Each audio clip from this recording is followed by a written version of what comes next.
வணக்கம். ஆகாஷ்வாணி புதுச்சேரி செய்திச் சுருக்கம் வாசிப்பவர் இசை அமுதா. ஆந்திர பிரதேசத்தின் நிரந்தர தலைநகராக அமராவதியை அதிகாரப்பூர்வமாக அறிவிக்கும் ஆந்திர பிரதேச மறுசீரமைப்பு சட்டம் 2026க்கு குடியரசுத் தலைவர் திருமதி திரௌபதி முர்மு ஒப்புதல் அளித்துள்ளதாக சட்ட அமைச்சகம் அறிவித்துள்ளது.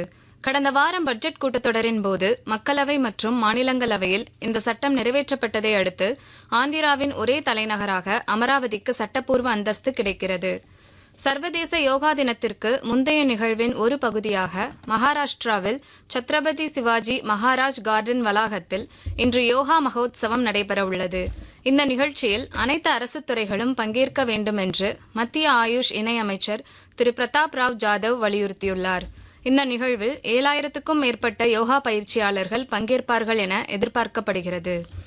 இந்தியாவிற்கான அமெரிக்க தூதர் செர்ஜியோ கோர் வாஷிங்டனில் உள்ள FBI இயக்குநர் காஷ் பட்டேலை சந்தித்து சைபர் குற்றம், போதைப் பொருள் கடத்தல் மற்றும் சட்டவிரோத வலையமைப்புகள் போன்ற அச்சுறுத்தல்களுக்கு எதிரான அமெரிக்க இந்திய ஒத்துழைப்பு குறித்து விவாதித்தார். இந்த பயணத்தின் போது அமெரிக்காவின் துணை ஜனாதிபதி JD வான்ஸை சந்தித்து இந்திய அமெரிக்க உறவுகளை வலுப்படுத்துவது குறித்து பேசியதாகவும் அவர் சமூக ஊடக பதிவில் தெரிவித்துள்ளார்.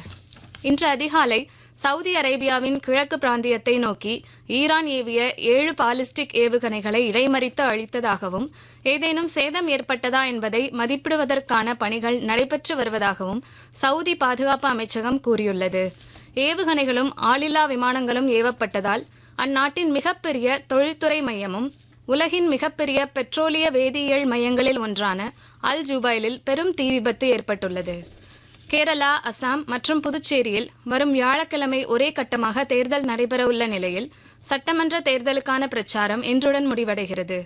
அசாமில் 126 தொகுதிகளுக்கும், கேரளத்தில் 140 தொகுதிகளுக்கும், புதுச்சேரியில் 30 தொகுதிகளுக்கும் வாக்குப்பதிவு நடைபெறவுள்ளது. இத்துடன் இந்த செய்திச் சுருக்கம் நிறைவு பெறுகிறது.